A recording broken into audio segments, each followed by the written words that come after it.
Well, Danny, if we could recap just from Thursday, what's it been like the last few days? Maybe the guys, coming off of a big win like that, and sort of, feeling that maybe some momentum or some good vibes. I'm glad it was Thursday night and not Saturday night. Needed a few days to let that one sink in. You know, it was tiring. We went in on Friday and watched the video and buried the game. Lifted some weights, not me obviously. And then went to work back. Players were off Saturday and Sunday. They needed a couple of days, so they're back in this morning. They had weight workouts this morning, and we'll go out there and practice a little bit this afternoon. So hopefully they're rested up. Hopefully our coaching staff was rested up. We came in Saturday, Sunday, worked, but went home and went to bed. So I'm thankful for those extra couple of days. If that thing would have happened Saturday night, and so I'd be pretty exhausted right now because it was emotional. And I got to my house after the game and there was about 50, 60 people there. It was a big deal. I downplayed it obviously all last week, but it meant a lot to a lot of people. So exciting. Never been a part of it. Never had a walk off. So that was pretty exciting. It was executed perfectly. Manjack was exceptional. What he did, the throw already, after the game, you could see it in person that what Donovan did was exceptional, but what Manjack did was exceptional. Being able to flip his hips and jump, and then what Boogie did coming from the backside and trailing it, he got knocked off, almost got knocked down, stayed on his feet and caught it. It was exceptional as well. So it was a good win for us. Needed it. You usually get 50 or 60 people at your house? No, there's not enough parking. Hey, Coach, going into this matchup, what kind of challenges does Texas represent, and how's the team preparing overall for the game? Well, we hadn't started preparing yet. We do that today. There's not enough time in this press conference to explain all the challenges that Texas brings. They're a complete team. They've had 2 weeks coming off a loss to Oklahoma. I can only imagine what their mindset is. They've been dominant all season, but to have 2 weeks coming off that game, I'm sure they're going to be about as motivated as anybody in college football coming to Houston on Saturday afternoon. So, they're good everywhere. They're big everywhere. They're talented everywhere. They're very deep. It's so. We'll be excited about playing this game. We hadn't played them in 20 years, and our fan base obviously is going to be excited. It's going to be sold out. Haven't had a sellout here in a long time. And just a quality opponent coming in. I mean, they're good everywhere, and I mean everywhere. And they're good on all three sides. So it's far and away our biggest challenge yet this year. And how many recruits are you expecting this week? I haven't seen the list yet. I would imagine quite a bit. As many as we can. I think TCU was about 250. That was I kind of exaggerated a little bit. That was, how many tickets were requested with recruits plus others. It'd be every bit of that. It'd be a big deal here. And what was different last week versus the first two Big 12 games, getting tired in the second half? I just think we focused on it. We showed improvement, and we focused on it. We had 12 days to prepare for that game. They heard me say 4 quarters an awful lot. They heard me say block and tackle for 4 quarters, and that was our mindset. It just felt a little bit different when we came out in the second half. So we got to keep improving. This obviously is not going to get any easier for the remaining 6 weeks, and so we got to just keep improving with that. But offensively we scored. We kept scoring. We didn't start very good, but we finished the second quarter, and then we finished in the third and fourth quarter scored, 42 points. So those guys were giving up 19. So I was happy with what we did offensively. Defensively, you take away the last 7 minutes, and we showed improvement. Those last 7 minutes were bad. We got to finish better than that. But there are some things that I saw defensively that encouraged me, and that's improvement. And then obviously special teams, from as bad as we played against Tech, that's not who we are special teams wise, and we got back to playing the way that we should. So there's improvement everywhere, as there should be game 6. And so hopefully we can continue to show improvement, continue to become a better team. And at the midpoint, you had some time before West Virginia, and then obviously you had a couple days after. I would imagine you've had a chance to kind of assess where you guys are and where this team is. Where do you feel like your team is halfway through this season? Better, continuing to improve. We're always looking for guys to step up. I think we have young talent that will continue to get better. Boogie Johnson's a prime example of that. I thought he had a good camp. He got hurt and was out for about 3-4 weeks. Came back against Rice and was bad. And so, over the last 2 weeks, he's shown improvement. And then you see him take that out there onto the field and show improvement and played a heck of a game in the third quarter. That's just one example. So you got to continue to get guys elevating their game. A.J. Hossey is an example of that. He elevated his game. Both those guys are first-year transfers, and the more comfortable they play, the better that they get. So I think we just need to take it 1 week at a time and just continue to get better. I mean, this is new to the University of Houston. Who we play week in and week out is new to the University of Houston. So I didn't know where we'd be game 1. I didn't know where we'd be game 6. I'm just happy that we're better game 6 than we were game 5. And that's the way I'm looking at this, and that's the way we're attacking it. It doesn't matter who you play because they're all going to be good. Obviously, this one is exceptional. And so, focus on where we're at, prepare the same way, regardless of who we're playing, and go out there and try to show improvement. Dana, if I could go back to something you said after the game the other night about the late game defensive breakdowns or just team scoring in those last seconds or minutes. I mean, can you put a finger? I mean, it's a couple of years, so it's not the same units out there, but is it situations or just communication or just something that's not being taught or not being digested? The first drive, the long one, okay, the first one, when they're up 11, we're up 11, we got a chance to get a pick right there and we drop it. We commit a couple of penalties. They drive it down and they score. I mean, the teams are going to do that, okay? But it could have been prevented with just a routine play. We got to make that routine play. The second drive is just I can explain it. It's one person having 5 critical errors.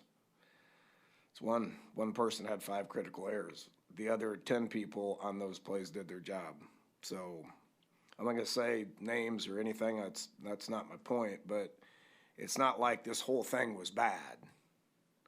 I mean, it was literally one person with 5 critical errors. And so, that's disappointing. Can't happen. Got to coach it better. We got to rep it better, and we got to put people in there that we trust that will do what we ask them to do. Dana, you mentioned the sellout crowd expected this weekend. I would imagine you've heard a lot throughout even the offseason from the fans who have really wanted this one really badly. Yeah. You've played this team before as a member of the Big 12 in the past and had some really impressive wins. How would you describe the vibe and the relationship dynamic between this university and its place against and having the chance to play that university given its place? It's exciting. You saw it with volleyball this past weekend. We had 15,000 people for 2 days for a volleyball game against the University of Texas, which was you know, they're the reigning national champions. They're pretty good, but we competed, you know, but, you know, it's pretty awesome. It's pretty surreal. I mean, not just them, but, you know, the other teams too. We saw it with TCU, you know, a couple weeks ago, and, you know, for a first meeting against West Virginia, that game had meaning. So these games mean a lot, you know.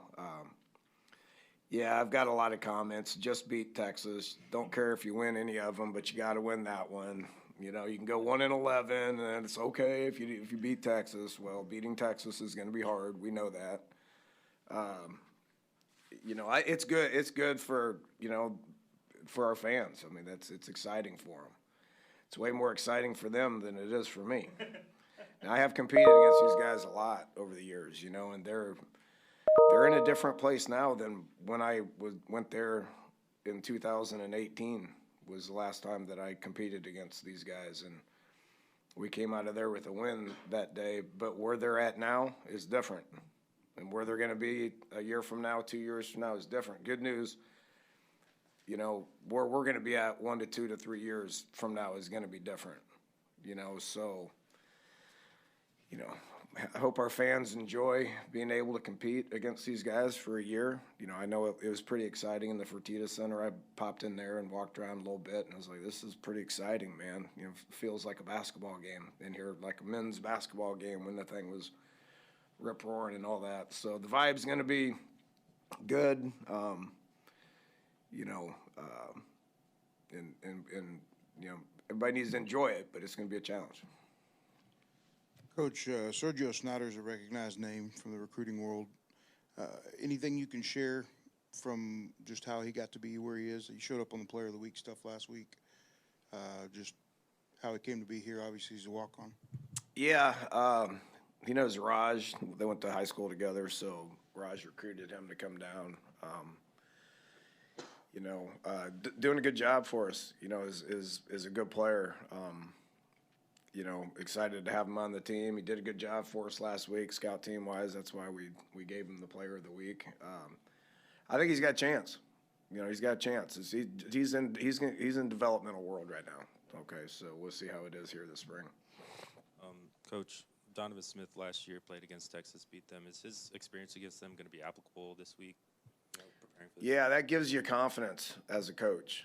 You know, you watch him play that game against Texas last year. He played well. You know, he played extremely well in that game. Donovan's a confident kid. I mean, he was a little off early in the game. You know, kind of got challenged a little bit, and Donovan can handle that. That nothing bothers him. I mean, he's unflappable. You know, and you know, just like I get it together, and he started getting into a little bit of a rhythm, and then obviously what he did in the second half is exceptional, you know. So he played like that, how he played against West Virginia in the second half. That's how he played against Texas last year. They played well, you know, and, you know, Texas Tech got a win. I'm sure Texas is being reminded of that, you know. So, you know, they'll come in ready to play, but as a coach, when you see people be successful against teams that you're playing, I mean, that gives you confidence as a coach, you know. And so he's playing at a high level right now, and I just think he's going to continue to get better. I said this earlier in the year, you know, he's experienced, but he's never had the confidence of being the only one, the one guy, the starter, like not looking over your shoulder type deal, because, you know, obviously when he was at Tech, I mean, they had injuries, but they had depth, they had good players, okay? And you know, here, you know, when he came here, I mean, he was going to be the guy, you know, and he's playing with confidence. He's developing relationships with receivers that are paying off, and I think he's going to keep getting better. Dana, excuse me, this is more of a long-term question, but the Big 12, you lose the 2 schools next year, you bring in some more, so it's sort of, you know, still up in the air, you know, how this is all going to look. But is there an opportunity for the schools to jockey on who takes the mantle, who takes the baton now? I mean, those have been 2 dominant programs, and now you've got a mix of some other schools. Do you see it like that as a chance? It's competitive. Just look, week in and week out, man, these games are competitive. It doesn't matter who you're playing, you know, and it's good ball, good football. I mean, Texas and OU have been national powers for a long time. There's just no denying that, you know. So, you know, those guys are going to continue to elevate, you know, in the NIL world, in conference money world, and facilities, and what they can offer. You know, we worry about who we're going to play. You know, so it's more gauging, you know, your program and, you know, basically your athletic department, and more on the likes of what Baylor is and what TCU is and Texas Tech is, Oklahoma State. You know, there's a lot of good teams, West Virginia, Cincinnati, UCF, BYU, Iowa State, Kansas State. These are good teams, man. These are good teams. And you know, that's what we got to gauge it by. It's not this group coming in this weekend, I'm telling you. Okay, but that's our next challenge, and we will be excited about it. Dana, I think earlier this year on a radio show, somebody asked you about Texas and Texas A&M not being in this conference anymore. You guys are in it now, and you said they don't want us, and we don't want them. Is there a certain chip on your shoulder element to this matchup because, you know, this is kind of the one shot to play Texas before they get out? Well, you know, we're excited about it. I mean, you know, you're not a competitor if you don't want this challenge.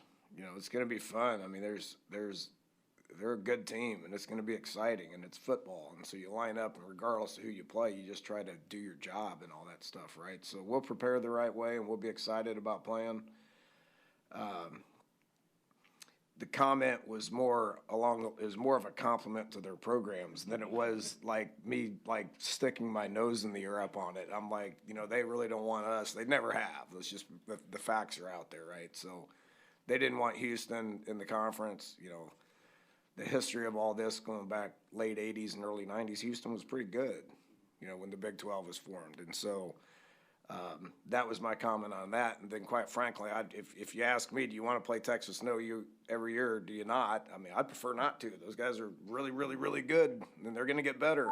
You know, that was my point on that. So, man, excited about the opportunity. You line up and you want to play at this level, you know, and you have an opportunity to play at this level. And so let's go, man. Let's see what happens. You know, they're heavy favorites, and so we got nothing to lose. So cut it loose and get out there and play ball, man. It's gonna be fun. You came up under Mike and Hal in playing a way that would succeed against teams that had more talent. Is that I feel like maybe that's even been part of your ethos over the course of your career, but is that something you especially draw upon in a game like this where the line of scrimmage differential is going to be significant? Yeah, how I was brought up in the air raid is worked for a long time. You know, the many times that we competed against Texas, and you know, when I was at Tech in the 2000s, what Hal did at Kentucky, and you know that people had never seen that before. You know, and so it's kind of ran its course, so to speak. Now the principles are always going to be there. Everybody's always going to run mesh and run Y cross and run sail routes and stuff like that. So the principles are going to be there, but how we do offense now is different, you know. So, and I think how everybody's kind of doing offense now is a little different. So I don't know if that will give us any advantage, but we'll see. You spoke about the defense earlier and how they continue to improve. How do you game plan for a quarterback like Quinn Ewers? Yeah, I mean, yeah, not only him, but the back is good. The three receivers are good. The tight end's good. They're big up front, you know, so you got to prepare for all of it. The quarterback's playing well. Ewers is playing well. I didn't really watch much of what he did last year, you know, so we've obviously just really focused more on what it is this year, and he's playing at a high level. His pocket guys can make every throw. His arm talent is there. They don't run him a whole lot, but he can scramble around and get some first downs and stuff. Those receivers are extremely hard to cover. And then the running back, you're like, who's this dude? Well, he played behind two NFL guys last year, and so that dude's exceptional, as good as anybody in the country, and they're deep at that point. So, you know, it'd be a challenge for our defense. You know, I do think we took a step in the right direction last week. We got better against the run. Chidozie and Jamari were were wreaking havoc inside. Backers did a good job with tackles. AJ Halsey ran to the ball, you know. So took a step in the right direction defensively. The end of the game is inexcusable. We can fix that, and we got to keep improving. You seems like you're health-wise, you're better than you were a couple weeks ago, especially D-line. Is that still the case? Yeah, yeah, we're fine. Yeah, I made this comment last week. I would have preferred not to have a bye week. You know, after West Virginia, I appreciated the 2 or 3 days, but you know, health-wise, we're not anywhere close to where we were at midpoint last year. I mean, we're missing some guys, but it's nothing for me to complain about. What I wanted to ask was in-game composure, like heat of the moment type stuff. Well, how do you teach or preach to your guys about not letting things overcome you? Like this week, it's probably more of a fan thing, but you know, the whole horns down deal. You know, you don't want to get that penalty. You don't want to. Do you have to sort of bring that up, or do you harp on that any? Yeah, I'll bring it up. I mean, we've been talking, you know, just disciplined behavior and mental toughness and all that stuff. You got to maintain emotional control. These are all buzzwords that you use throughout the course of the year, starting in January. You know, we practice it when we go to early morning workouts in February, and we're yelling at them, and how do they act is teaching moments, you know, and so, you know, you got to maintain control. I mean, everybody's watching everything that you do. You ain't getting away with anything. Our team knows that. Dana, you mentioned the 18 game. You guys beat them when you were West Virginia. Y'all went for 2 late to win that one, right? How sweet was that one? I guess, do you remember much about that? It was big. It was big. I mean, it was. I mean, you know, that was a pretty awesome game. Fox, you know, big Fox and all that. So it was big. Has nothing to do with this game. I'm sure their fan base are going to be reminded of it, but that was a big one. I went for 2 because, I mean, we couldn't stop them. You know, hindsight, I wish we would have went for 2 against Rice, you know, but we were stopping them in the second half, you know, but we just weren't stopping them, so you get in that moment. It's you know, at the end of the game, if you can go for 2 and win it, and you feel good about it based on what you're doing, you might as well go ahead and do it, because it's going to happen in overtime, you know, so going for 2's, it's going to end the game one way or another. Most of the time in overtime, it's going to end the game. Yeah. Over the weekend, any updates on Matthew Golden, his groin injury? He says he's good. He worked out on Friday, you know, so I don't think it's a long-term thing. Find out today. Thanks so much, Coach. All right, appreciate y'all. Yeah. Appreciate it.